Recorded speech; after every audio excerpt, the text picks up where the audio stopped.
গুরুত্ব ও সালাতের ফজিলত নিয়ে আমরা আজকে কথা বলবো ইনশাআল্লাহ তাআলা। মহান পাক রব্বুল আলামিন পবিত্র কোরআনের প্রায় ৮০ থেকে ৮২ জায়গায় সালাত সংক্রান্ত আলোচনা করেছেন। আমরা সিয়াসিত্তা বলে বুখারী, মুসলিম, আবু দাউদ, তিরমিজি, ইবনে মাজাহ এই কিতাবগুলিতে প্রায় ৫৫,০০০ হাদিস রয়েছে। ৫৫,০০০ হাদিসের মধ্যে ৩৫০০ প্রায় ৩,৫০০ হাদিস চলে আসছে শুধু সালাত সংক্রান্ত ব্যাপারে। সম্মানিত উপস্থিতি, এত আলোচনা, এত ওয়াজ, এত নসিহতের পরেও আমরা দেখছি মুসলিম হিসাবে আমরা এই জায়গায় অনেকটাই পিছিয়ে আছি। আমরা এখানে আজকে কিছু কথা বলি। আল্লাহ পাক রব্বুল আলামিন কিয়ামতের মাঠে সর্বপ্রথম ইবাদতের ক্ষেত্রে যে হিসাবটি নেবেন সেই হিসাবটি হলো as-সালাত, সালাতের হিসাব। আমাদের নবী মুহাম্মদ রাসূলুল্লাহ সাল্লাল্লাহু আলাইহি ওয়াসাল্লাম মৃত্যুর আগ পর্যন্ত তিনি তার উম্মতের জন্য যে বিষয়টি নিয়ে তিনি পেরেশান ছিলেন সেটি হলো as-সালাত, as-সালাত, as-সালাত, নামাজ, সালাত, সালাত, সালাত। সম্মানিত উপস্থিতি, এরপরে আমরা দেখতে পারি আল্লাহ নবী মুহাম্মদ রাসূলুল্লাহ সাল্লাল্লাহু আলাইহি ওয়াসাল্লামের হাদিসটি হাদিসে মাশহুর, হাদিসে মুতাওয়াতির, প্রত্যেকটি গ্রন্থ কিতাবের মধ্যে হাদিসটি চলে আসছে। বুনিয়াল ইসলামু আলা খামসিন শাহাদাতু আল্লা ইলাহা ইল্লাল্লাহ ওয়া আন্না মুহাম্মাদুর রাসূলুল্লাহ ওয়া ইকামিস সালাত। ইসলামের ৫টি স্তম্ভ রয়েছে, ৫টি ভিত্তি রয়েছে। এর মধ্যে প্রথম ভিত্তিটি হলো কালিমা শাহাদাত, আশহাদু আল্লা ইলাহা ইল্লাল্লাহ ওয়া আন্না মুহাম্মাদুর রাসূলুল্লাহ, আল্লাহকে এক করে স্বীকার করা এবং নবী মুহাম্মদ রাসূলুল্লাহ সাল্লাল্লাহু আলাইহি সাল্লামকে আল্লাহ পাক রব্বুল আলামিন প্রেরিত রাসূল নবী হিসেবে স্বীকৃতি দান করার পরেই আমার আপনার উপরে যে আমলিয়াতের যে ইবাদতটি চলে আসছে ও as-সালাত, সেটা হলো সালাত ও রুকনুস সানি মিন আরকানিল ইসলাম। ইসলামের যতগুলো রুকন রয়েছে এর রুকনের মধ্যে হলো একটি দ্বিতীয় রুকন, দ্বিতীয় স্তম্ভ। আর আল্লাহ পাক রব্বুল আলামিন হাসরের মাঠে আপনার আমার যত আমল রয়েছে, সালাত কোন, যাকাত কোন, সালাত, যাকাত, হজ, এই যত ইবাদত রয়েছে ইবাদতের মধ্যে প্রথম যে হিসাব আমার আপনার কাছ থেকে নেবে ওহু as-সালাত, সেটা হলো সালাতের হিসাব। এই জন্যই আল্লাহ পাক রব্বুল আলামিন কোরআনে বলেন যে হাসরের মাঠে যখন ফেরেশতারা জিজ্ঞাসা করবে মান সালাকাকা, তোমাকে কে, মান সালাকাল না, তোমাকে জাহান্নামে কে আনলো, কোন বস্তু তোমাকে জাহান্নামে নিয়ে আসলো, সেদিন প্রথম ব্যক্তি স্বীকার করে বলবে লাম নাকু মিনাল মুসাল্লিন, আমরা দুনিয়ার মধ্যে নামাজ আদায় করতাম না, সালাত পড়তাম না, এই জন্য আজকে জাহান্নামে। তার মানে বোঝা গেল সালাত না পড়লে জাহান্নামে যেতে হবে। এর পরবর্তী যারা আসছে সেটা হলো মিসকিনকে খাবার দিতাম না, এটা পরবর্তী অন্যান্য কথা, কিন্তু সালাতের কথাটাই প্রথম চলে আসছে। সম্মানিত উপস্থিতি, এই জন্যই বলা হচ্ছে as-সালাত, as-সালাত এটি হলো ইবাদতের ক্ষেত্রে, ইবাদতের জগতে প্রথম স্থান। এই ইবাদতের ক্ষেত্রে যদি মানুষ প্রথমে যদি সে সালাতের দিকে যায়, বাকি বাদ তার জন্য সহজ হয়ে যাবে। এখানে আটকা পড়ে গেলে সে ব্যক্তি বিপদে পড়ে যাবে।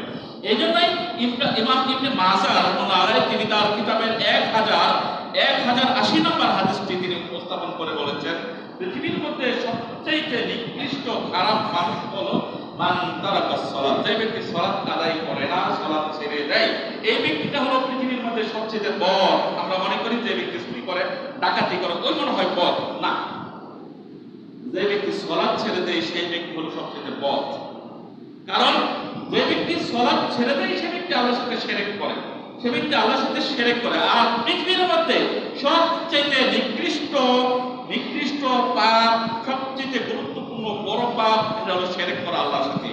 এই জন্য বলছেন ইয়া বুনাইয়া লা তুশরিক বিল্লাহ, বাবা তুমি আল্লাহর সাথে শিরক করো না, ইন্না শিরকা লাযুলমুন আযীম, নিশ্চয়ই শিরক হলো সবচেয়ে বড় ধরনের পাপ। সম্মানিত উপস্থিতি, আসুন আজকে আমরা জুমার নামাজে এসেছি, কোরআন আয়াত পড়েছি ইযা নুদিয়া লিস-সালাতি মিন ইয়াউমিল জুমআহ, যখন জুমার নামাজে আহ্বান করা হয়, আযান দেওয়া হয়, নুদিয়া ডাকা হয় আসার জন্য, নামাজের জন্য, সালাতের জন্য, ফাসআউ দৌড়ে আসো, ফাসআউ ইলা যিকরিল্লাহ, যিকরিল্লাহ বলতে এখানে সালাত, সালাতের জন্য, নামাজের জন্য দৌড়ে আসো। এই আয়াতের তাফসীর কারণ বর্ণনা করেছেন, তাফসীরে ইবনে কাসির তিনি বর্ণনা করেছেন, এই আযান দেওয়ার পর জুমার আযান দেওয়ার পর কোনো ব্যক্তির কাজকর্ম করা হারাম। আযান হয়ে যাওয়ার পরেও সেক্ষেত্রে কাজ করতেছে, আযান হয়ে যাওয়ার পরেও সে দোকানের পাল্লা খুলে দোকানে সে মাল মাপতেছে, ব্যবসা করতেছে, হারাম যতক্ষণ পর্যন্ত আযান তার কানে চলে আসছে। আযান চলে যাওয়ার পরে যে ব্যক্তি তার কর্মে লিপ্ত মুসলিম ব্যক্তি, এই কর্মটুকু সম্পূর্ণ হারাম হিসাবে আল্লাহর কাছে গ্রহীত হচ্ছে যে না আমার কাজটা বড়। আল্লাহ বলতেছেন এখানে মুয়াজ্জিন বলতেছে আল্লাহু আকবার, আল্লাহ সবচেয়ে বড়, আল্লাহ সবচেয়ে বড়। এই কথাটা মুয়াজ্জিন তাকে শোনায় দিচ্ছে তোমার কাজের চাইতে বড়, তোমার ব্যবসার চাইতে বড়, তোমার ধান ক্ষেতের চাইতে বড়, তোমার মাছের ক্ষেতের চাইতে বড়। কে বড়? আল্লাহ বড়। তুমি মনে করছো না আমার মাছের চাষটাই বড়, আমার দোকানটাই বড়, আমার ক্ষেতই বড়, আমার চাকরি বড়। অতএব তোমার বড় নিয়ে তুমি থাকো, তোমার এই বড় কাজটা তুমি আল্লাহ পাক রব্বুল আলামিনের মোকাবেলা করে তুমি যেটাকে বড় মনে করছো, তুমি যেটাকে অগ্রাধিকার দিচ্ছ, এই কাজটা তোমার জন্য হারাম হিসাবে বিবেচিত হবে। সমাজ উপস্থিতি, এই আয়াতের দৃষ্টিকোণ থেকে আযানের পরে কোনো কাজকর্ম করা যাবে না। আমরা শুনে আসছি ছোটকাল থেকে, যখন আযান দেওয়া হতো, আযানের শব্দ যখনই একজন কামার, দোকান কামার তার হাতুড়ি দিয়ে সে লোহা পিটাচ্ছে, যখনই সে লোহার হাতুড়ি পিটানোর জন্য হাতুড়ি যখন উপরে ওঠাচ্ছে, আল্লাহু আকবার, তার কানে ধ্বনি চলে আসছে, হাতুড়ি পিছন দিক দিয়ে ছেড়ে দিয়েছে, সামনে আর বাড়ি দেয় নাই। এমন গুরুত্ব মানুষ দিত এক সময়, যদিও আমরা বর্তমান জামানায় দেই না। সমাজ উপস্থিতি, আসুন আমরা এই জুমার দিন আল্লাহ পাক রব্বুল আলামিন নবী মুহাম্মদ রাসূলুল্লাহ সাল্লাল্লাহু আলাইহি ওয়াসাল্লাম বলেন, জুমার দিনে ওয়াজিবুল মুসলিম ওয়াজিবুল ইত্তিসাল আলা কুল মুহতালিমিন, প্রত্যেক সাবালক মহিলা, প্রত্যেক সাবালক পুরুষ, সাবালক মহিলা, সাবালক পুরুষের জন্য, সবার জন্য জুমার দিন গোসল করা ওয়াজিব। এই সমাজ উপস্থিতি, ইবাদত করতে গেলে পবিত্রতার প্রয়োজন। ইন্নাল্লাহ, নিশ্চয় আল্লাহ তাআলা, লা ইয়াকবালুল্লাহ, আল্লাহ তাআলা কবুল করবেন না সালাতকে কবুল করবেন না। বিগাইরে তুহুরিন, পবিত্রবিহীন সালাত আল্লাহ রাব্বুল আলামিন কবুল করবেন না। যদিও মাসলার ভিন্নতা রয়েছে, সালাত এমন একটি ইবাদত, আপনার সমস্যা বুঝে না, আপনার বিপদ বুঝে না, আপনার ওযু আছে কি না আছে তাও বুঝে না, সালাত সময় হলে আপনার আদায় করতেই হবে। আপনার জামা কাপড় নেই, ল্যাংটা, তারপরেও সালাত আদায় করতেই হবে। পানির ব্যবস্থা নেই, ওযুর ব্যবস্থা নেই আপনার, তারপরেও ওযুবিহীন অপবিত্র, এরপরেও সালাত আদায় করতেই হবে। সালাতের এমন গুরুত্ব রয়েছে যে তার কোনো সমস্যা আপনার বোঝে না। যুদ্ধের ময়দানে শত্রু মোকাবেলা করতে হচ্ছে, রাইফেল নিয়ে আপনি যুদ্ধের ময়দানে শত্রু মোকাবেলা করবেন, না জানি কখন গুলি বুকে লেগে আপনি নিজেই দুনিয়া ছেড়ে চলে যান। এমন বিপদের মুহূর্তেও সালাত আপনার আদায় করতেই হবে। 4 রাকাতের সালাত 1 রাকাত আদায় করতে হবে। একদল শত্রুর মোকাবেলা করবে, আরেকদল সালাত আদায় করবে। একদল রুকুতে যাবে, আরেকদল অস্ত্র নিয়ে দাঁড়িয়ে থাকবে। একদল সিজদায় যাবে, আরেকদল অস্ত্র নিয়ে দাঁড়িয়ে থাকবে। এরপরেও সালাত আদায় করতেই হবে। সালাত এমন একটি ইবাদত যে আপনার কোনো সমস্যা হবে না। শুধু মাবুদদের ক্ষেত্রে মাসিক সমস্যার কারণে, অভ্যাসগত সমস্যার কারণে আল্লাহ পাক রব্বুল আলামিন ওই কয়টা দিন সমস্যা বুঝেছেন, তাকে মাফ করে দিয়েছেন। পুরুষের জন্য আল্লাহ পাক রব্বুল আলামিন একটা পুরুষের সেন্স থাকা পর্যন্ত, জ্ঞান থাকা পর্যন্ত, বুদ্ধি থাকা পর্যন্ত, আকল থাকা পর্যন্ত আল্লাহ পাক রব্বুল আলামিন কোনো সমস্যা বুঝেন না। আপনাকে সালাত আদায় করতেই হবে। আপনি কি কাজে আছেন, না খেতে আছেন, না ব্যবসায় আছেন, না গাড়িতে আছেন, না বিমানে আছেন, সমস্যা আল্লাহ বুঝেন না, আপনার আদায় করতেই হবে। মুসাফির হয়েছেন, আপনি 2 ওয়াক্ত একত্র করেন, যোহরের সাথে আসর করেন, আসরের সাথে যোহর করেন, পড়তেই হবে। 4 রাকাত নামাজ আপনি 2 রাকাত মুসাফির হিসাবে কসর আদায় করেন, তারপরে পড়তে হবে, আপনার কোনো সমস্যা হবে না। সম্মানিত উপস্থিতি, এই যে জুমার দিন আল্লাহ নবী মুহাম্মদ রাসূলুল্লাহ সাল্লাল্লাহু আলাইহি ওয়াসাল্লাম বলেন, হযরত আওস রাদিয়াল্লাহু তাআলা হাদিস বর্ণিত, তিনি বলেন, আন আওস ইবনে আওস থেকে হাদিস বর্ণিত, তিনি বলেন যে আন নবী সাল্লাল্লাহু আলাইহি ওয়াসাল্লাম, নবী করিম সাল্লাল্লাহু আলাইহি ওয়াসাল্লাম থেকে তিনি হাদিস বর্ণনা করছেন, মান গাসসালা ওয়াক্তাসালা, যে ব্যক্তি সুন্দরভাবে মাথাটা ধৌত করলো, গোসল করলো, যে ব্যক্তি সুন্দরভাবে গোসল করলো। গোসল পর্যন্ত গোসল আমরা প্রতিদিন গোসল, যেই গোসলটা করি এটা হলো আমরা তাহাজ্জুদের জন্য, নিজের শরীরের সুস্থতার জন্য, বা আমাদের শরীর ঘামে গন্ধে অনেক সময় দুর্গন্ধ হয়ে যায়, শরীরকে পরিষ্কারের জন্য আমরা প্রতিদিন গোসল করি। এটা আপনি বিসমিল্লাহ বলে গোসল করলেন। তবে ফরজ গোসলের কিছু নিয়ম রয়েছে। ফরজ গোসলের জন্য অবশ্যই আপনার প্রথমে শরীরে কোথাও ময়লা থাকলে আগে পরিষ্কার করতে হবে। এরপরে আপনি বিসমিল্লাহ বলে হাত মুখ ওযু করার নাই, সালাতে ওযু করার নাই, ওযু করার মতো আপনি ওযু করে নিলেন। পাও দুটা ধুবেন না, পাও দুটা আপনার গোসল শেষ হওয়ার পর আপনি পাও দিয়ে চলে আসলেন। এই গোসল, এই ওযু দিয়ে আপনার নামাজ চলবে, এই গোসল দিয়ে আপনার কোরআন তেলাওয়াত চলবে, আপনার হজ চলবে, আপনার সব চলবে। সম্মানিত উপস্থিতি, সংক্ষিপ্ত আকারে কথাগুলি বললাম। আওস রাদিয়াল্লাহু থেকে হাদিস করি, তিনি বলেন যে এই ব্যক্তি উত্তম ভাবে মাথা ধৌত করলো এবং গোসল করলো, ওয়াগাদান ওয়াক্ত করা, সে একেবারেই সকাল সকাল বেলা হেলার পর পরই মসজিদে চলে আসলো। জুমার দিনের কথা বলা হচ্ছে। ওয়াদানা মিনাল ইমাম, ইমামের কাছাকাছি সে বসলো। আয়েশাই আমাদের অভ্যাস অনেকে পিছনের কাতারে বই। আল্লাহ নবী বলেন যে ইমামের কাছাকাছি বসলো। এখন ইমামের কাছাকাছি কাতার করা হয়ে গেছে, পিছন থেকে আবার ঘাড় দিকে সামনে আসবেন, আবার ছেলেটা অভিষেক করেছেন না। সামনের কাতার গুলি ফিল আপ হয়ে গেছে, আপনি পিছন থেকে ঘাড় দিকে সামনে আসবেন, এটা আপনার জন্য নিষেধ। অতএব আল্লাহ রাসূল বলেন যে ইমামের কাছাকাছি বসলো। এরপরে ওয়ালাম ইয়ালবু কালামহু ওয়ালাম ইয়ালবু কানা লাহু বিকুল্লি খুতওয়াতিন ওয়ালাম ইয়ালবু, অযথা কোনো কথাবার্তা বললো না, বাজে কোনো কথা বললো না। অন্য হাদিসের মধ্যে আসছে যে কোনো কথাবার্তা সে বললো না, অযথা কোনো কথা বললো না। সম্মানিত উপস্থিতি, কথা বলা এমনিতেই হারাম। এরপরে হাদিসে আসছে ইদা সাইদাল ইমাম আলাল মিম্বার, ইমাম যখন মিম্বারে দাঁড়িয়ে যায়, এই সময়টা এমন একটা অবস্থা হয়ে গেল, ফেরেশতারাও খাতা বন্ধ করে খুতবা শোনার জন্য প্রস্তুতি নিয়ে নেয়, খুতবা শোনার জন্য প্রস্তুতি নেই। এই সময়টাতে আপনার যদি কোনো ব্যক্তি তার ভাইকে বলল আনসিফাই, চুপ কর চুপ কর, আল্লাহ বলেন সেও অযথা কথা বলল। আপনি বসে বসে তাসবিহ পাঠ করছেন বা খুতবা শুনছেন, পাশে আরেকজন কি কথা বলতেছে, আপনি তাকে বলতে পারবেন না চুপ কর, তাহলে আপনার আমলটা নষ্ট হয়ে যাবে। তাহলে অবস্থাটা কত গুরুত্বপূর্ণ বুঝতে পারছেন। আল্লাহ নবী মুহাম্মদ রাসূলুল্লাহ সাল্লাল্লাহু আলাইহি ওয়াসাল্লাম খুতবা দিছিলেন, চার সুলাইকাল গাতফারি, সুলাইকাল গাতফারি নামক একজন সাহাবী তিনি মসজিদে ঢুকলেন এবং ফাজালাসা বসে পড়লেন।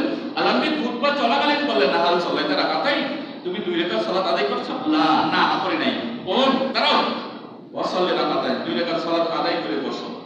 সম্মানিত উপস্থিতি, জুমার দিনের জন্য, অন্য দিনে তো আপনি যখন মসজিদে ঢুকবেন দুই রাকাত সালাত আদায় করবেন মসজিদের হক, এটা আপনার উপর দায়িত্ব। জুমার দিনের উপর আল্লাহ রাসূল বেশি তাকিদ দিয়েছেন। জুমার দিন যখন আপনি মসজিদে ঢুকবেন দুই রাকাত সালাত মসজিদের হক আদায় করবেন। যদিও আমাদের মাযহাবী ভাইয়েরা খুতবা চলাকালীন একটা লাল বাতি জ্বালায় রাখে যে এই লাল বাতি চলাকালীন নামাজ পড়া নিষেধ, এটা তাদের বানোয়াট ব্যক্তিগত বাগদাদা সম্পত্তি তাদের, এটা আল্লাহর নবীর সুন্নাত নয়। এটা ওই মাযহাবী ভাইদের বাপ দাদার পৈতৃক সম্পত্তি হতে পারে যে মসজিদের মধ্যে লাল বাতি জ্বালিয়ে রাখে খুতবা চলাকালীন, কিন্তু আল্লাহর নবী বলেছেন খুতবা চলাকালীন হলেও তুমি দুই রাকাত সালাত আদায় করে তারপরে বসো। তারপর আরেকটা বেয়াদবি হয়, ওনারা খুতবা দেয় বসে বসে, আল্লাহ নবী খুতবা দিয়েছেন দাঁড়িয়ে। খুতবা বসে বসে মানে আমরা খুতবার অর্থই বুঝি না। খুতবা মানে তারা মনে করে যে আরবিতে বই দেখে দেখে পড়ার নাম ওইগুলো খুতবা। তারা বাংলাতে বক্তব্যটাকে খুতবা মনে করে না, ওটাকে বলে বয়ান। আরে ওটা বয়ানের আরবি হলো খুতবা, এর বাংলা একটা অর্থ, আরবি একটা অর্থ, ইংলিশে বলে এটা আরেকটা। সম্মানিত উপস্থিতি, বয়ান আর খুতবা, আল্লাহ নবী দুটি খুতবা দিয়েছেন, দুটি খুতবার মাঝখানে একটু বসতেন, বসে খুতবা দুটা পার্থক্য করতেন। ওনারা খুতবা দিচ্ছেন তিনটা। অতএব একটা বেদাত ওনারা করবেন, ওই শয়তান বলে বেদাত তুই ভালো কাজ করে জান্নাতে যাবি, বেদাত করে তুই জাহান্নামে যা। সম্মানিত উপস্থিতি, আমি কটাক্ষ করে বলছি না, কথাগুলো দুঃখ নিয়ে বলছি যে আল্লাহ নবী খুতবা দিয়েছেন দুটো, আপনি কেন তিনটা দিলেন? আপনার খুতবা হবে মাতৃভাষায়, আপনার খুতবা হবে কোরআন হাদিসের আলোকে, কোরআন হাদিস থেকে আপনার জাতিকে, আপনার ভাষায় আপনার জাতিকে বুঝিয়ে দিবেন। আল্লাহ পাক রব্বুল আলামিন যতগুলি নবী দুনিয়াতে প্রেরণ করেছেন, প্রত্যেকটা নবীকে তার কওমের ভাষার মধ্যে ওই ভাষায় নবী প্রেরণ করেছেন, ওই ভাষাগতভাবে কিতাব নাযিল করেছেন। আরব দেশে আমাদের নবীকে আরবি ভাষায়, তার আরবি ভাষাবিদ থাকার কারণে আরবি ভাষায় কোরআন নাযিল করেছেন। তাওরাত হিব্রু ভাষায়, তাদের ভাষা ছিল হিব্রু ভাষায় তাওরাত নাযিল করেছেন।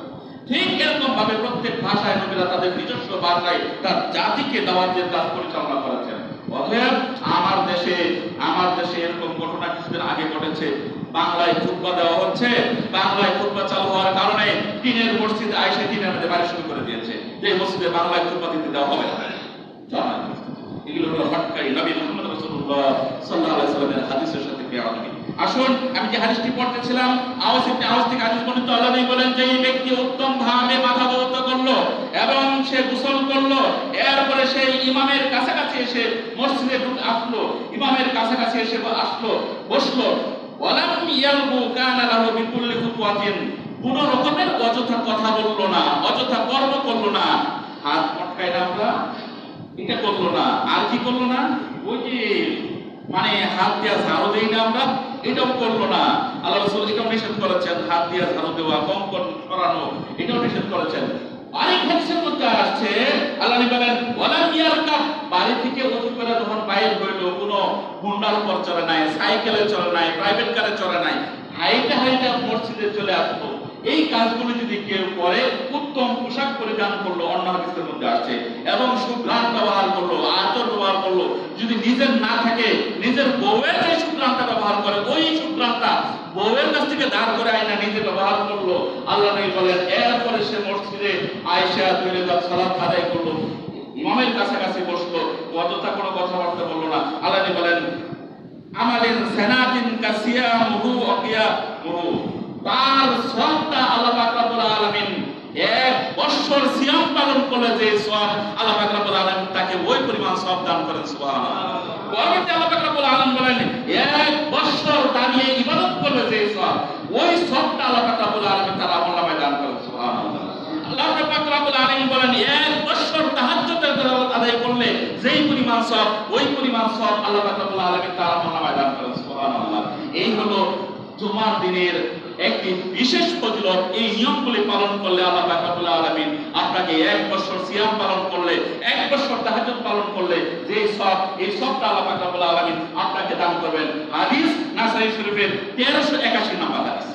সম্মানিত উপস্থিতি, হাদিসটি সহিহ। অতএব সম্মানিত উপস্থিতি, আমরা এই হাদিস তো বহুবার শুনেছি যে ব্যক্তি মান খারাজা মিন বাইতিহি, যে ব্যক্তি বাড়ি থেকে বাইরে হইল, উত্তম ভাবে ওযু করে বাড়ি থেকে বাইরে হইল, উত্তম ভাবে ওযু করে বাড়ি থেকে বাইরে হওয়ার পর লিকুল্লি খুতওয়াতিন হাসানা, প্রত্যেকটি কদমে একটা কায়েম গেল একটা করে নেকি আর একটা করে গুনাহ আল্লাহ পাক রব্বুল আলামিন মাফ করে দেন। এটা আমরা ভালো করে জানি। আল্লাহ নবী আরেকটি হাদিসের মধ্যে বলেন, এটাও আবু নাসাই শরীফের হাদিস, প্রত্যেকটা কায়কে আল্লাহ পাক রব্বুল আলামিন তার আমলনামায় 10টি করে নেকি লিখে দেন। সুবহানাল্লাহ। তাহলে কত সুন্দর কথা।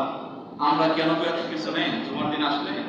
আল্লাহ নবী মুহাম্মদ রাসূলুল্লাহ সাল্লাল্লাহু আলাইহি সাল্লাম অন্যত্র আরেকটি হাদিসের মধ্যে শর্ত লাগিয়ে দিয়েছেন যে ব্যক্তি খুতবার শুরু থেকে নিয়ে শেষ পর্যন্ত উপস্থিত থাকলো, যে ব্যক্তি খুতবার শুরু থেকে নিয়ে শেষ পর্যন্ত উপস্থিত থাকলো, তার আমলনামা থেকে আল্লাহ পাক রব্বুল আলামিন তার গুনাহগুলি পরিষ্কার করে দেন। যেরকম ভাবে একটা ডাইলের ডাল থেকে পাতা ঝরে পড়ে যায় না,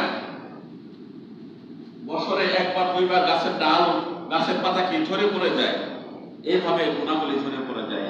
অন্যত্র হাদিসের মধ্যে আসছে ব্যক্তি যখন ওযু করলো, ওযু আল্লাহ রাসূল বলেন যে ব্যক্তি মান তাওয়াদ্দা ওযুই, আমার ওযুর মতো ওযু করলো, সুম্মা সাল্লা রাকাতাইন, 2 রাকাত সালাত আদায় করলো, আল্লাহ পাক রব্বুল আলামিন তার জীবনের সবগুলো গুনাহ মাফ করে দেন। সুবহানাল্লাহ। অন্য হাদিসের মধ্যে কয়েদ লাগানো হয়েছে ইন তাস্তানিবুল কাবাইর, যদি সে কবিরা গুনাহ থেকে বেঁচে থাকে, কারণ কবিরা গুনাহ তওবা ছাড়া মাফ হয় না, এটা তো বুঝেন।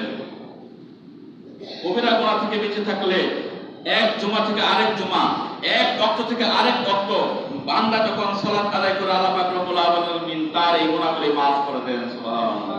সম্মানিত উপস্থিতি, এরপরে আরেকটি বিশেষ হাদিস নবী মুহাম্মদ রাসূলুল্লাহ সাল্লাল্লাহু আলাইহি সাল্লাম বলেন যে ব্যক্তি ওযু করে, ওযু করার সময় তার নখের নিচেও যদি কোনো গুনাহ থাকে, এই গুনাহটাও আল্লাহ পাক রব্বুল আলামিন ওযুর পানির সাথে সাফ করে দেন, পরিষ্কার করে দেন।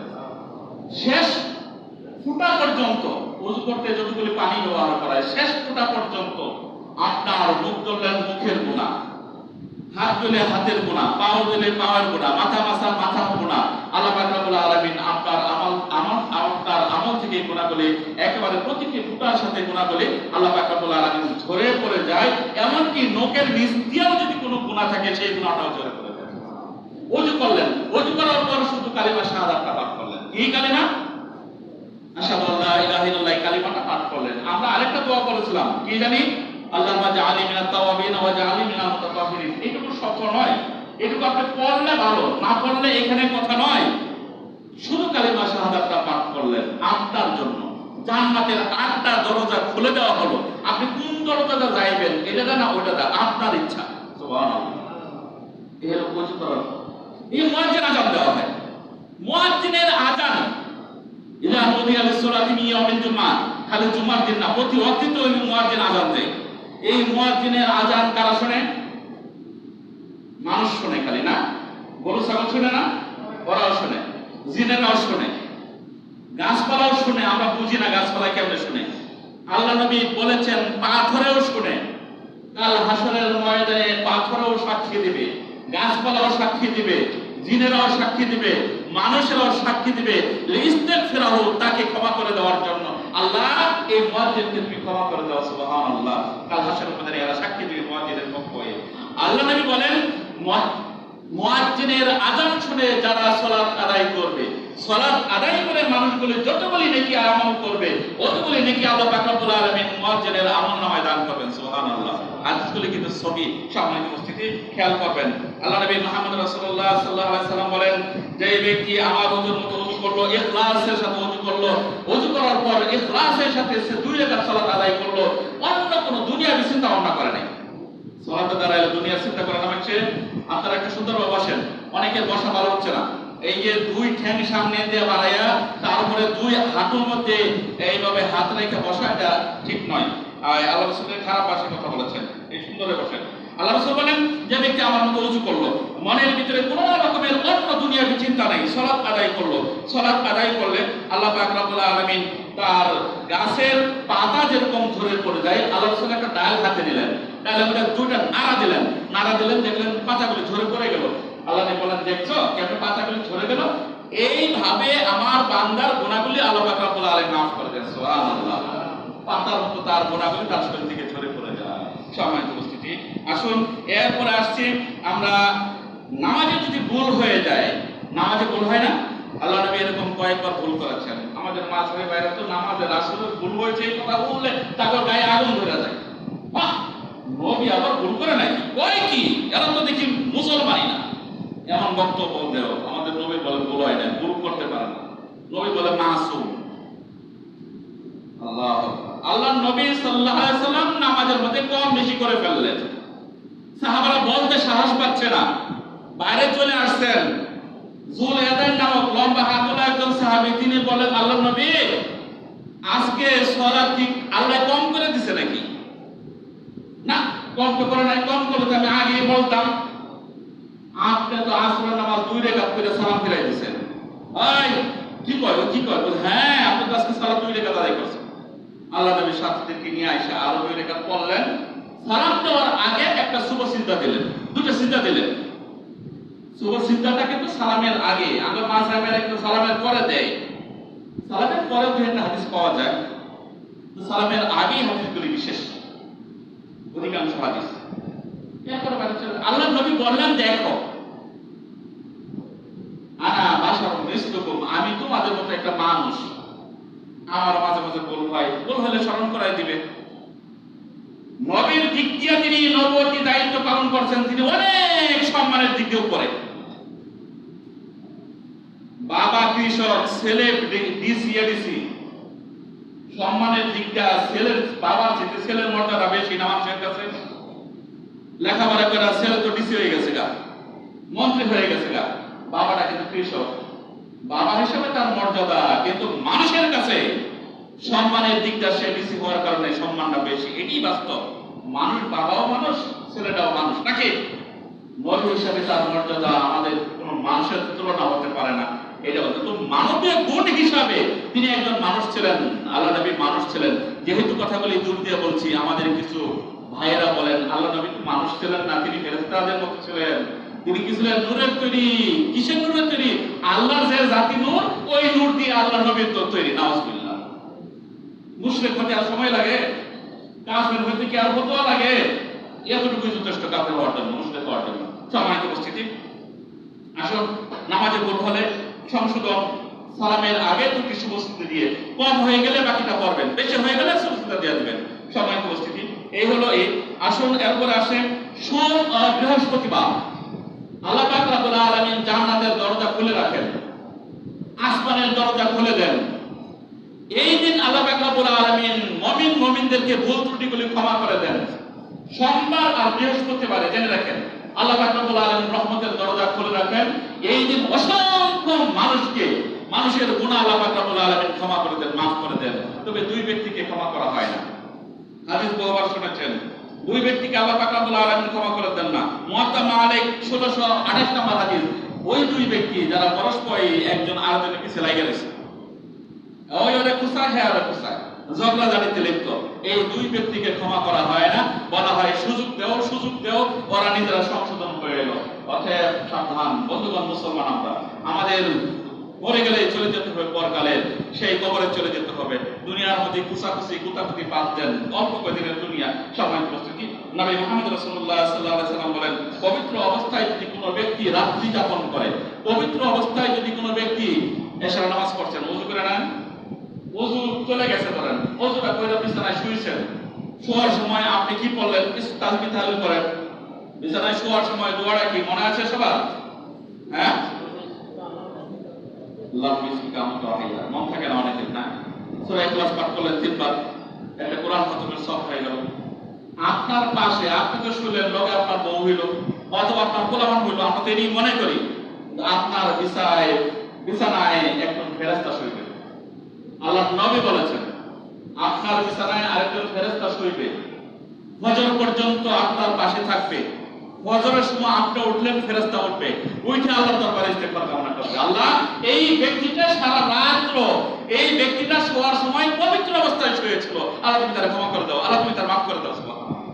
তাহলে এই পবিত্র অবস্থায় শুইলেন, শোয়ার পরে তো ওযু ভেঙে যায় আমরাও জানি, কিন্তু শোয়াটা আপনার ওযু অবস্থায় যদি হয়, আপনার পাশে একটা ফেরেশতা রাত্রি যাপন করবে এবং সেই ফেরেশতা আপনার জন্য আল্লাহর দরবারে ক্ষমা প্রার্থনা করবে। হাদিস নবী মুহাম্মদ রাসূলুল্লাহ সাল্লাল্লাহু আলাইহি সাল্লাম ফাযাইল আমলের 92 নম্বর হাদিস এটি।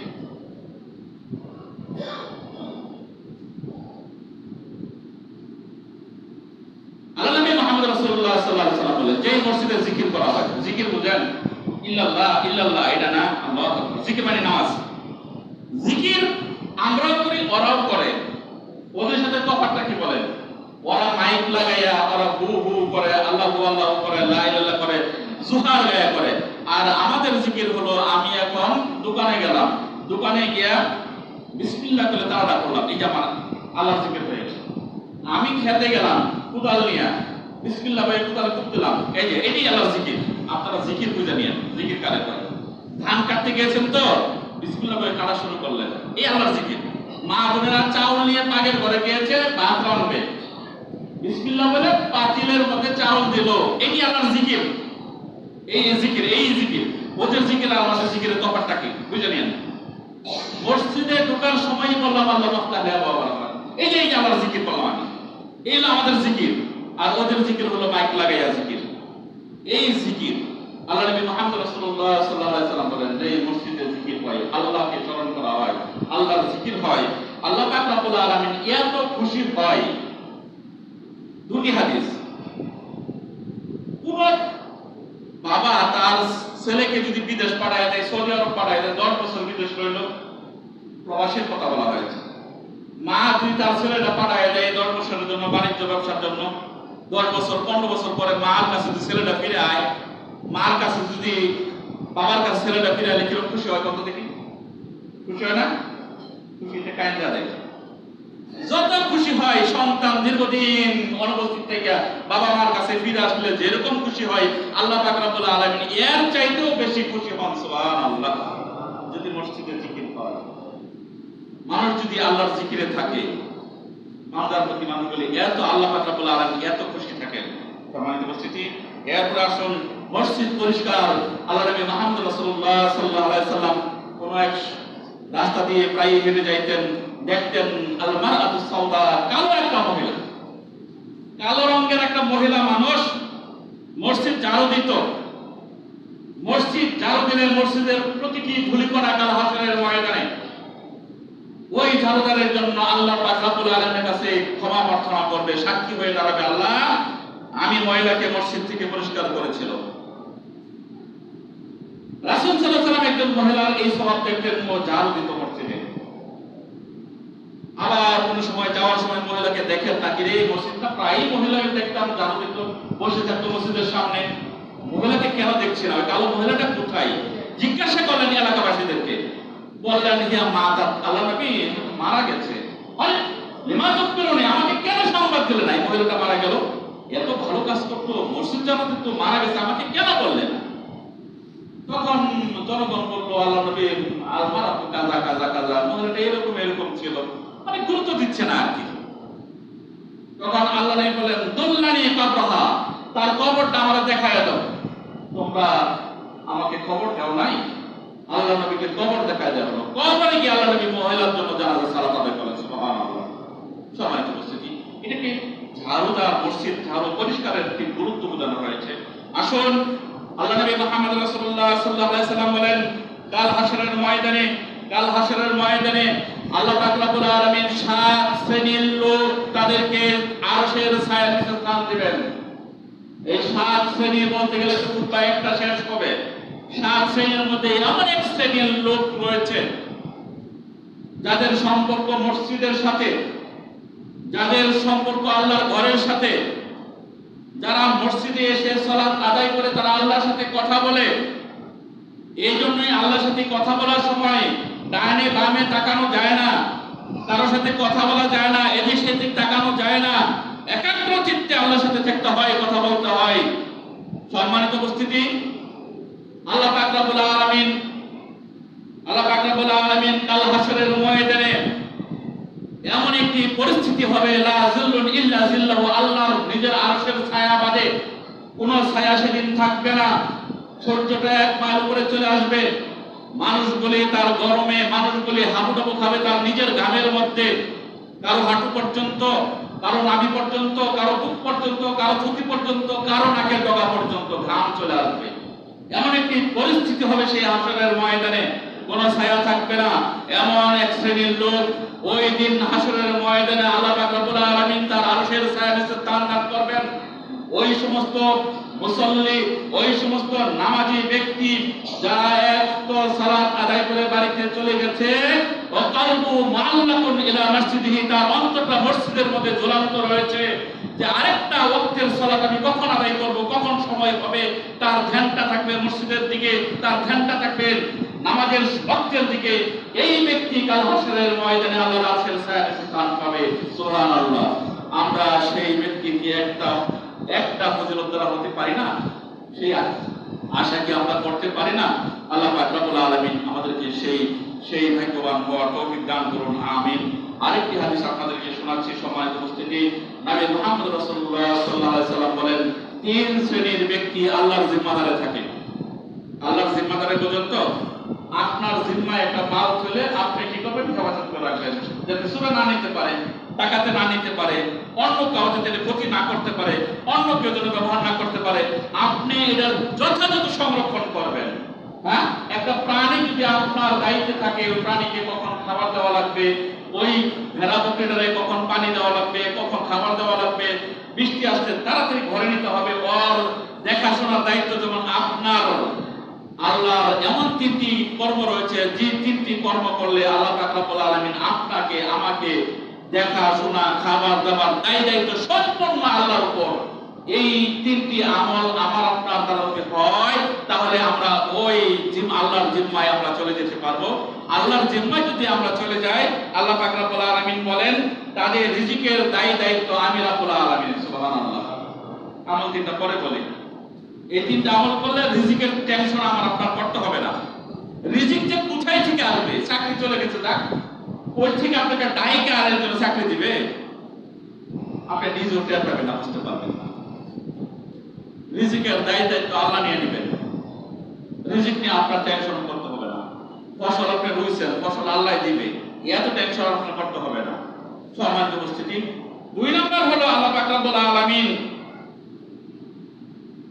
তিনি আপনার জন্য যথেষ্ট। হাসবুনাল্লাহ, আল্লাহ আপনার জন্য যথেষ্ট, আর কোনো লোকের সাহায্য দরকার নাই। যেমন দেখেন তো, সারা পৃথিবীর মানুষ একদিকে, হযরত ইব্রাহিম একদিকে, সারা পৃথিবীর মানুষ ইব্রাহিমের কোনো ক্ষতি করতে পারছিল? সাময়িকভাবে একটু ব্যস্ত, তাই না? কোনো ক্ষতি করতে পারে নাই। আল্লাহ পাক রব্বুল আলামিন তার জন্য যথেষ্ট ছিল। একটা উদাহরণ দেখালাম, এর উদাহরণ আরো অসংখ্য উদাহরণ রয়েছে। এরপর আল্লাহ পাক রব্বুল আলামিন বলেন মারা যাওয়ার সাথে সাথে আমি রব্বুল আলামিন তাকে জান্নাত দান করব। সুবহানাল্লাহ। মরে যাওয়ার পর জান্নাত দান করবে। তাহলে কয়টা পুরস্কার? 3টা পুরস্কার। কাজও কিন্তু 3টা। 3টি কাজ করলে আল্লাহ পাক রব্বুল আলামিন আপনাকে 3টা পুরস্কার দেবে। পুরস্কার আগে বলে দিলাম। এক নম্বর পুরস্কার হলো কি, দুনিয়ার মধ্যে রিজিকের দায়িত্ব আল্লাহর উপর, আপনার না। দুই নম্বর পুরস্কার হলো কি, আল্লাহ পাক রব্বুল আলামিন তিনি যথেষ্ট আপনার জন্য, কোন ব্যক্তির সাহায্যের প্রয়োজন পড়বে না আপনার। তিন নম্বর পুরস্কার হলো আপনি মারা গেলে আল্লাহ আপনাকে জান্নাতে দান করবেন। জান্নাতে তো বড় জিনিস। জিহাদের ময়দানে বার হওয়ার পর যদি শত্রু বাহিনীর হাতে নিহত হই, আরে এত বড় জিনিস পাবেন, মহিলা যাওয়াটার একটা আফসোসের কি আছে?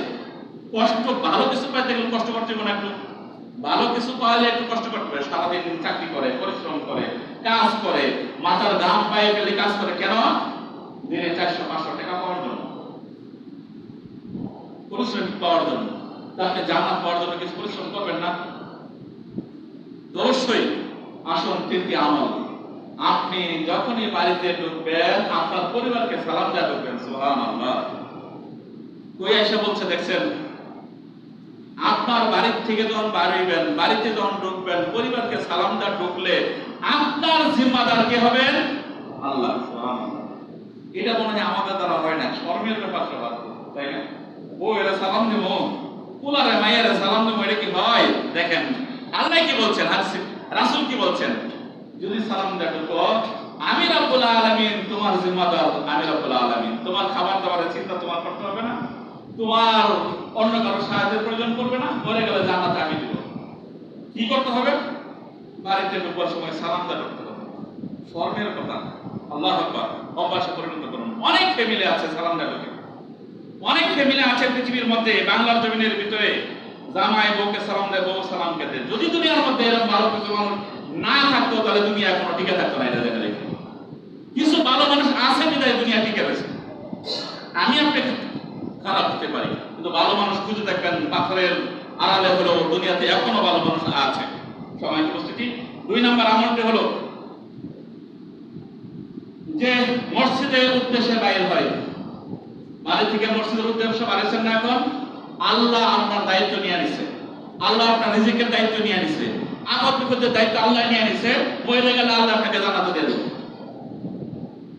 তাহলে মসজিদে বাইরে হইলে মানুষ কি হয়? আল্লাহর জিম্মায় চলে যায়। নিজের বাড়িতে ঢোকার সময় সালাম দিয়ে ঢুকলে বান্দা আল্লাহ কি করে? বান্দার জিম্মাদার নিয়ে নেয়। তিন নম্বর আমলটি হলো যে আল্লাহর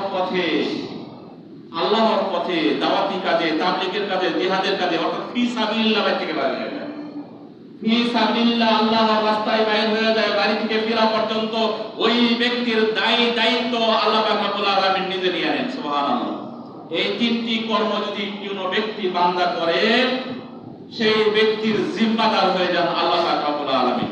যদি আমরা আরেকটি হাদিস জানি যে এই ব্যক্তি মান খারাজা মিন বাইতিহি মান খারাজা মিন মানজিলিহি, যে ব্যক্তি তার ঘর থেকে, তার বাড়ি থেকে বাইর হইল, ওয়ায়াকুলু বিসমিল্লাহি তাওয়াক্কালতু আলাল্লাহ, বিসমিল্লাহি তাওয়াক্কালতু আলাল্লাহ বলে বাড়ি থেকে বাইর হইল, ওই ব্যক্তি সফরে চলে গেল, হজে চলে গেল, কোথাও চলে গেল কাজে, বাড়ি ফেরা পর্যন্ত ওই বাড়ির দেখাশোনার দায়িত্ব ওই বাড়ির জিম্মাদার হয়ে যান স্বয়ং আল্লাহ পাক রব্বুল আলামিন। সুবহানাল্লাহ। এই কথাগুলো তো আমাদের মন থাকে না। বাইরে থেকে বাইরে হয়ে যায়, বাচ্চারা কই বাবা টাটা টাটা করে বাইরে হয়ে যায়।